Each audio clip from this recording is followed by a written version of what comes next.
Hey everyone, welcome back. We are on chapter 11. I apologize if there's too much background noise. I'm trying to get some stuff 3D printed. Hopefully it's not too much. Hopefully you may have never even noticed. Chapter 11 is the second to the last chapter in our course, and it is all about access control. So we're not talking about those badge readers that never work when you're trying to get into a location. We're talking about how networks keep the bad guys out and let the good guys in. So it's kind of like being a bouncer for your network, except instead of checking IDs at the club, you're really protecting valuable data. So let's go ahead and get started. I will also say this is my first recording on my new Mac, so hopefully things work out. Okay, so by the end of the chapter, these are our objectives. We'll explore security policies and physical security, which are basically the rules of the game and the locks on the doors. Then we'll dive into the AAA trilogy, which is not the roadside assistance AAA. It stands for authentication, authorization, and accounting. Next, we'll compare different authentication technologies. Spoiler alert, passwords alone aren't cutting it anymore. And finally, we'll look at how network security is evolving because hackers don't take coffee breaks. So neither can our security. Here we go. Let's go. Next slide. So let's talk security policies. A security policy is like the constitution for your network, really. It lays down the law for everything to prepare for. It tells everyone who's in charge, what the rules are, what happens if you break them. But here's the key. It shouldn't get into the nitty-gritty technical stuff. It's not supposed to say, we use a Cisco ASA 5506 firewall, because that's like announcing to the burglars exactly what lock you have on your door. Instead, it may say something like, users must change passwords every 3 months. And yes, I know that's annoying, but it's less annoying than getting hacked. So, the policies that we're trying to achieve, think of them as your network's New Year's resolution, except you actually have to keep these things. Okay? First up, you got to make sure the right people can access what they need. It's like giving your kids keys to the house, but not to your liquor cabinet. We want to keep unauthorized users out, no party crashers. We need to protect sensitive data, prevent both accidental damage, like when Bob from accounting accidentally deletes the entire customer database again, and intentional damage from disgruntled employees. Plus, everyone needs to know their responsibilities and sign that fun consent to monitoring form that basically says, yes, IT can see that I spent 3 hours on YouTube today. I don't know what my camera's doing. Just ignore it. You really don't need to see me anyway. It's clear now, but it's acting goofy. Just a heads up. Okay, BYOD. This is something that we did as a school district that we ended up rolling back, but we're going to cover it because Chapter 11 covers it. BYOD is bring your own device, and it's kind of old school, really. It used to be popular back about 15, 20 years ago, but now everybody's got smartphones and supercomputers with iPhones in their pockets, and it's just not as common anymore. BYOD means you can use your personal phone, your laptop, or your tablet for work. It's also got BYOA, which is bring your own application, BYOC, which is bring your own cloud, BYOT, bring your own technology, and CYOD, which is choose your own device. So those are the acronyms for that.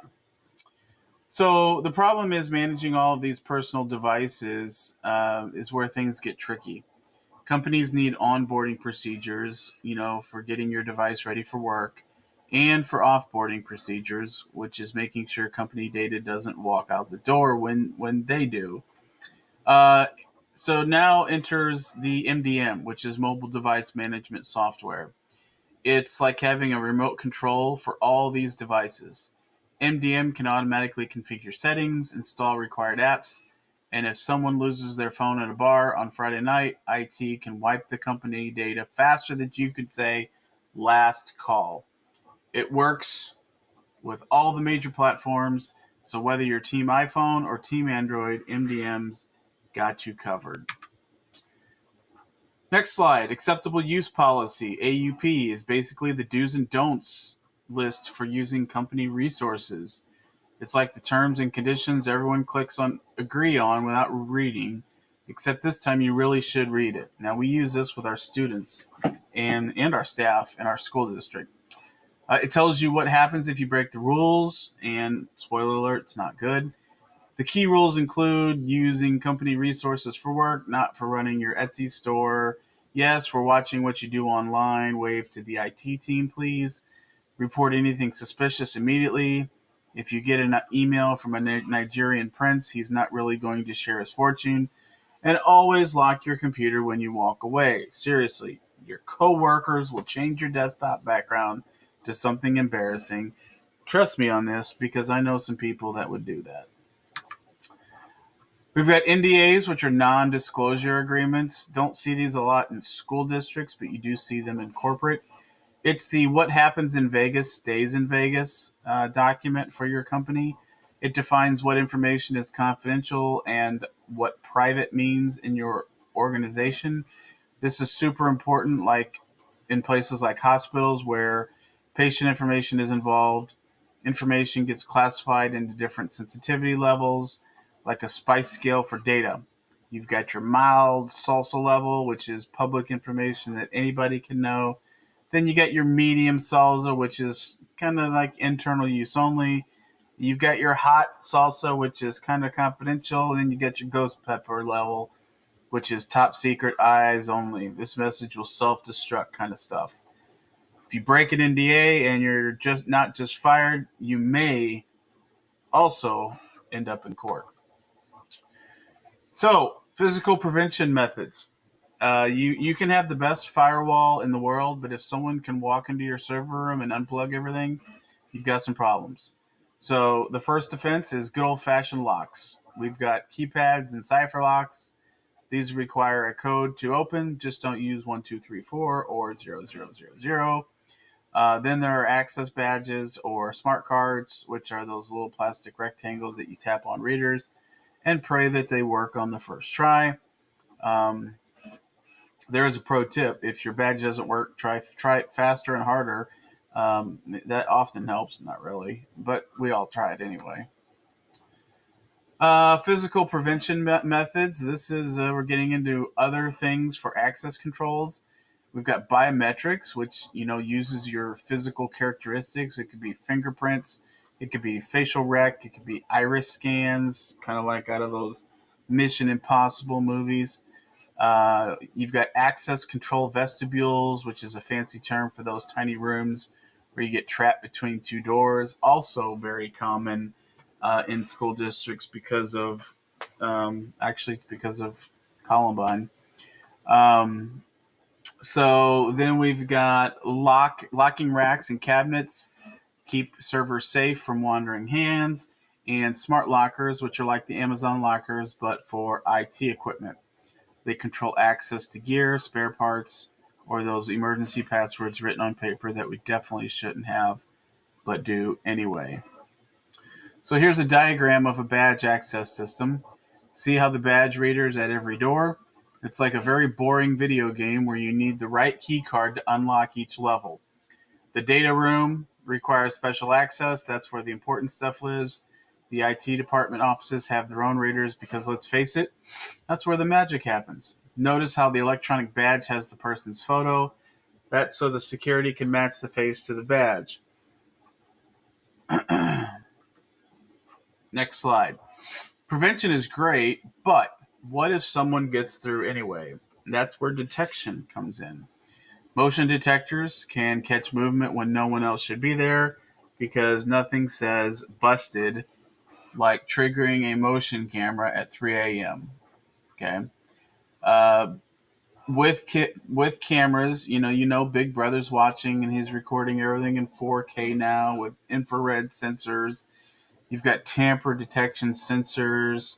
They're the really paranoid ones because they detect if someone's trying to mess with the equipment. You've got temperature changes. We've got voltage variations, and yes, we've even got kind of radiation exposure. Um, the best security approach really is to plan ahead with the security audit because it's like a practice run to find all the weak spots before the bad guys do. Now we're to AAA. That's not the flat tire group. That's the authentication, authorization, and accounting. So it talks about how we've got the network access control, which is the NAC, is all about controlling who gets into your network. The identity and access management has three key players. We've got authentication asks, who are you? Authorization asks, what can you do? And accounting asks, what did you do? Together, they're like the three musketeers of network security. Let's dig into them. Authentication can happen locally, or they can happen on the network. Local authentication is when your device checks who you are. It's like having a guard dog that only knows your family. The username and password are stored right on the device, and the advantages, it works even when the network is down. The disadvantages is low security. If someone gets your device, they might get in. The convenience varies because you might need different passwords for different devices. But hey, at least you have reliable backup access when the network goes down, which it will, usually on the most important day of the year. For a school district, it'd be like the ACT test. Second slide of authentication. Network authentication is where things get serious. We need secure passwords and using a password like password 123 doesn't count as secure because you just added numbers. Additional restrictions make life harder for hackers and users alike. The time of day restrictions, like sorry, no logging in at 3 a.m. unless you're authorized. The total time logged on. The system kicks you out after a certain time, like a bartender at closing time. The source address, you can only log in from certain locations. Unsuccessful attempts, 3 strikes, you're locked out. And geofencing is the system knows if you're trying to log in from Tahiti when you're supposed to be in Toledo. Some password tips, because password tips are important. You always want to change your default passwords. If your password's still admin, shame on you. You need to avoid personal information. Your dog's name's not clever, especially when you post 500 pictures of Fluffy on Facebook. Don't use sticky notes. I don't care if your monitor looks like a rainbow of passwords. It's not secure. Update passwords regularly. Treat them like underwear. Change them often and don't share them with strangers. Don't reuse passwords. If your Facebook password is the same as your bank password, you're doing it wrong. You can use a password manager because remembering 47 different passwords is impossible unless you're really some kind of savant. And remember, long is strong. Complexity is key. So, for instance, my dog Fluffy loves to eat pizza with capitals at the beginning, and the number 2 is much more secure than password with an at and a 0 in it. Okay, so let's look at hashing. And unfortunately, I'm not talking about breakfast hashing.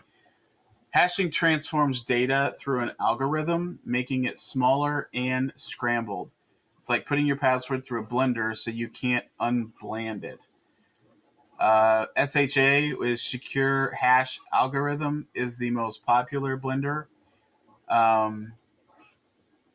We've got different versions like a software update series. We've got SHA 0, which is the beta that no one's talking about. We got -1, which is the one we used to trust. We got -2, which is the current favorite. And we've got -3, which is the new kid on the block. Often, -2 and -3 work together like a cop buddy movie. Kind of double the security, double the protection, so to speak. So here's the crucial difference between encryption and hashing. Encryption is like locking something in a safe. You can unlock it with a private key. So in the top diagram there, the plain text goes in, it gets encrypted into gibberish, which is the ciphertext. Then it gets decrypted back into readable text. But hashing, that's a one-way street. It's like turning a cow into a hamburger.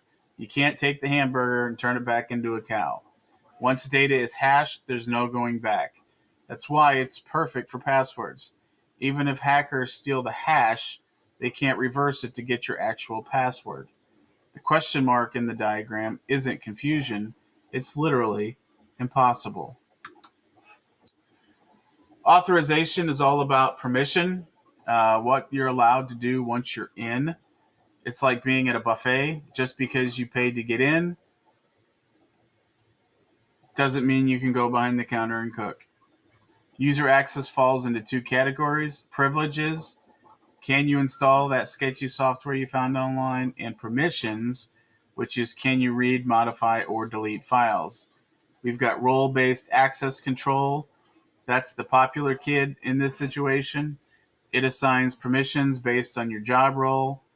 Administrators can create groups like accounting team or IT overlords and assign appropriate permissions. Role separation means you can only be in one group. You can't be both the person who writes checks and approves them, because that's how embezzlement happens, people. Accounting and security isn't about money. It's about keeping tabs on what everyone's doing. The separation of duties ensures that no single person can rob you blind. It's like needing two keys to launch a missile, which is like every single Mission Impossible movie. Sensitive tasks are split among multiple people.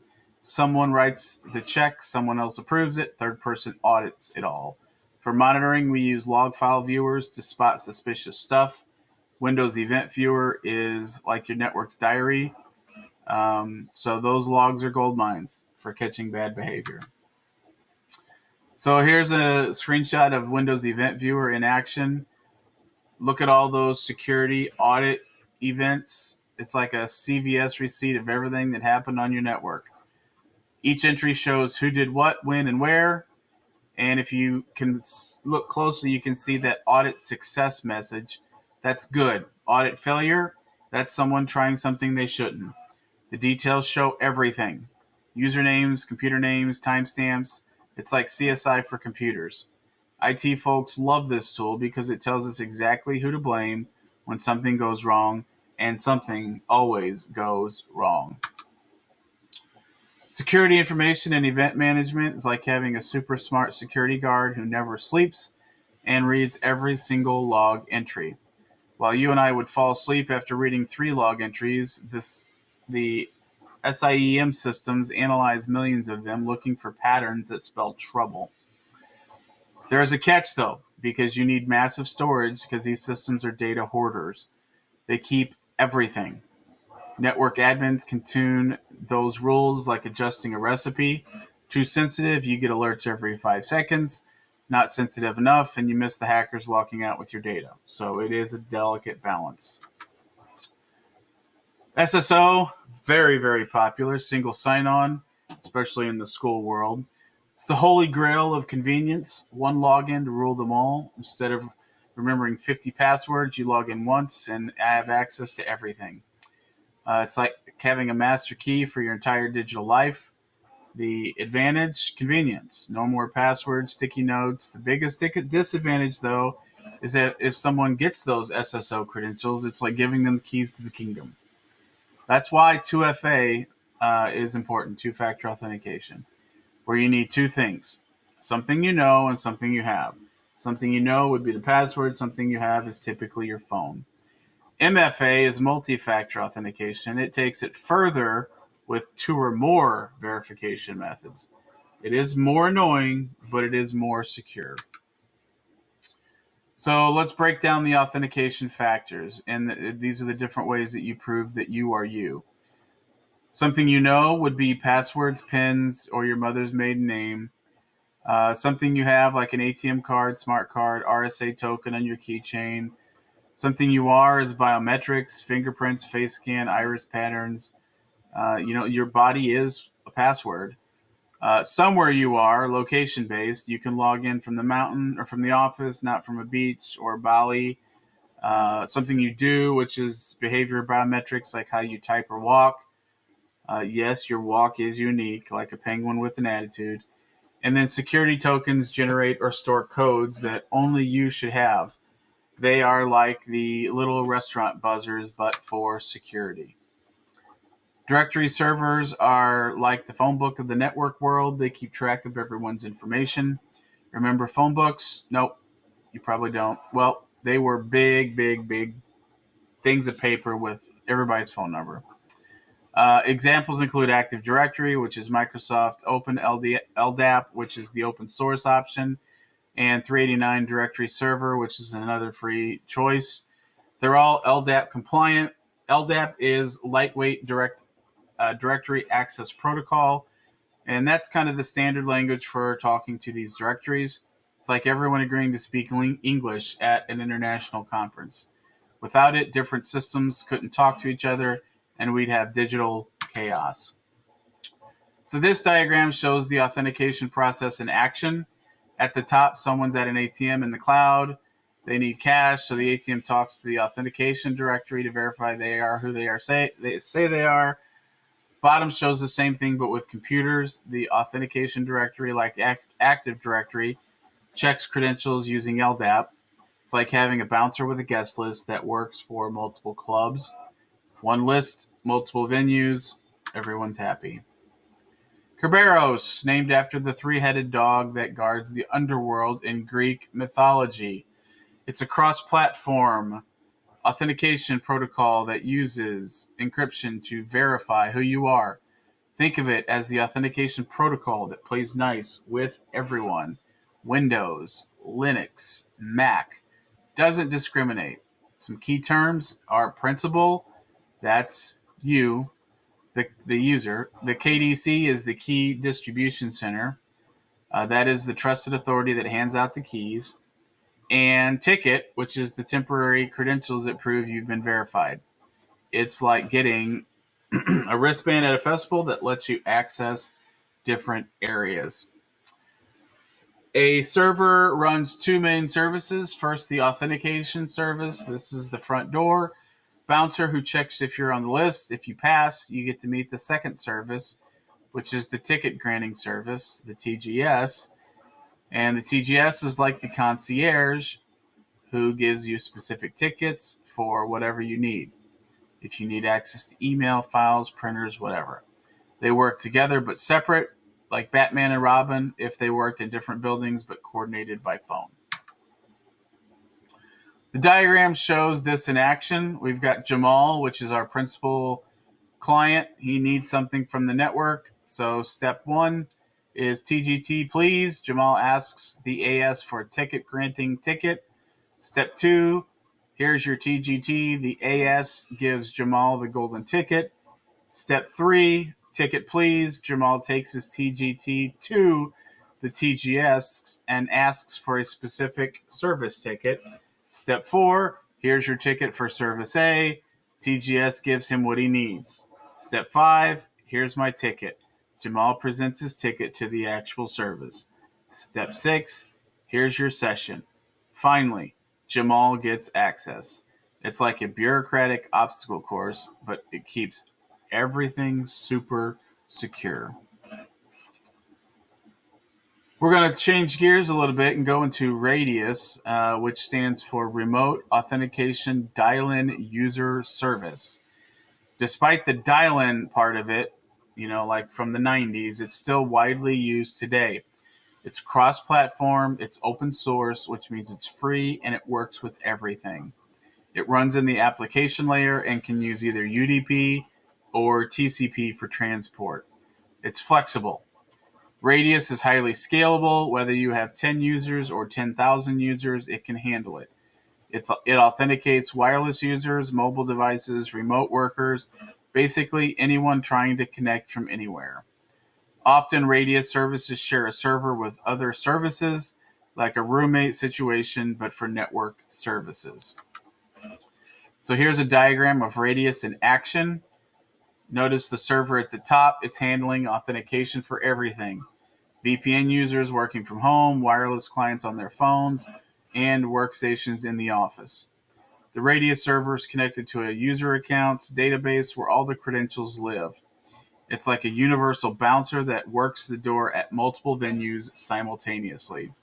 Whether you're connecting through a VPN headend, an access point, or a switch, Radius has got you covered. One server to authenticate them all. Radius and Active Directory work together like peanut butter and jelly for authentication. Active Directory talks to Windows desktop using LDAP, which is secure LDAP. But what about wireless clients? Because they don't speak Active Directory's language. That's where Radius comes in as the translator. The Radius server talks to Active Directory using LDAPs, then talks to the access point using Radius protocol, which then talks to the wireless clients. It's like having a translator at the UN. Everyone can communicate even though they speak different languages, kind of like those headphones that translate on the go. Now, we've got some super big acronyms here. Terminal Access Control System Plus. Try saying that 5 times fast. That's like Radius's strict older sibling. While Radius is friendly and open source, this proprietary is not. It is owned by Cisco, and it's more security focused. The difference is it uses TCP, not UDP. It's mainly for network devices, not regular users. And when network techs need to configure routers and switches, this is their bouncer. But here's the kicker. It encrypts everything. While Radius only encrypts password, this encrypts the whole conversation. It's like the difference between whispering your password versus having your entire conversation in a soundproof room. Switching gears once again, IDP stands for Identity Provider. These are services that store and verify your credentials so that other services don't have to. Think of them like a trusted friend who vouches for you at parties. The service provider, and that's the actual service you want to use, gets several benefits. It gets improved user experience because it has one less password to remember. Reduced user support because of fewer password reset tickets. Secure credential storage, let's let the experts handle it, and sophisticated authentication. Popular IDPs include Google, Facebook, and Microsoft because you've seen those login with Google buttons everywhere, right? That's what IDP is in action. Zero trust security is the most paranoid security model ever. And that's really kind of a good thing because the motto is never trust, always verify. Everyone and everything is guilty until proven innocent. It's like treating your network like an airport. Everyone gets screened, even the pilots. Cloud native strategies attach security to individual resources rather than building one big wall around everything. Key principles: attack surfaces are minimized. Each resource is individually protected, like giving every door its own lock instead of just locking the front door. Segmentation keeps resources isolated. Even if hackers get into one area, they can't automatically access others. It's really compartmentalization at its finest. So, authentication happens everywhere. We're still talking zero trust security. It's like having to show your ID every time you enter a door in your house or anywhere. Access management uses context. The system considers who you are, where you are, what time it is, what device you're using, and probably what you had for breakfast. Observability means everything is logged and inspected.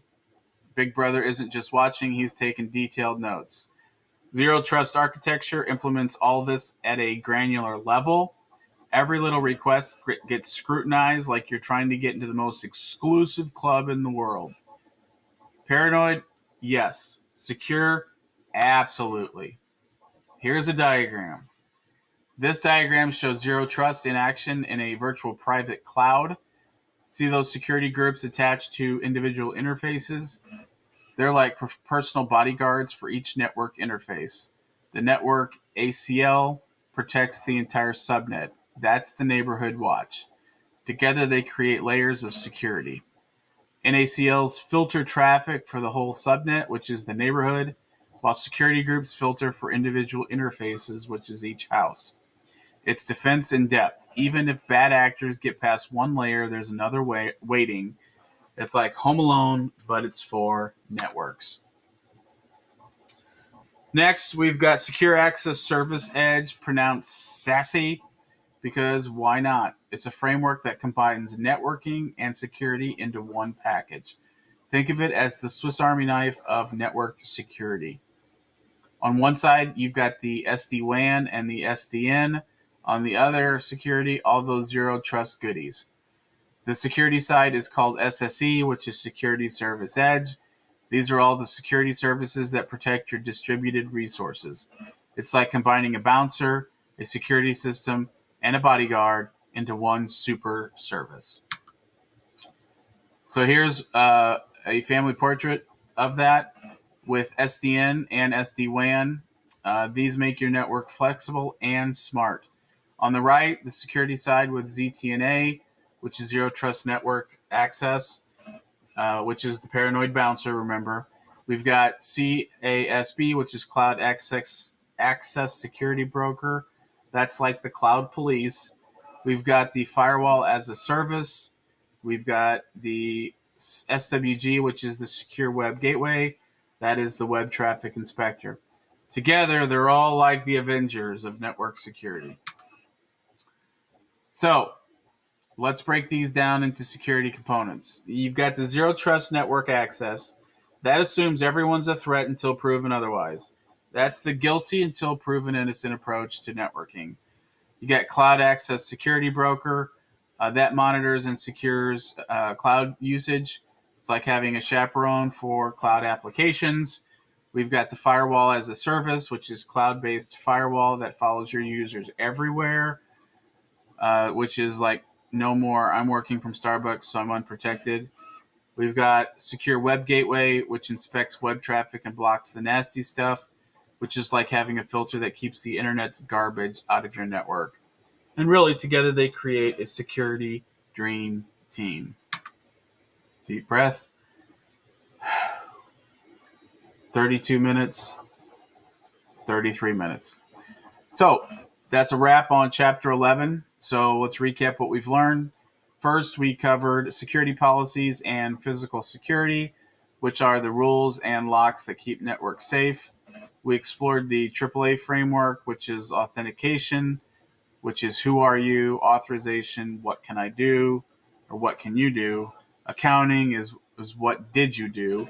We compared authentication technologies from basic passwords to fancy biometrics and everything in between.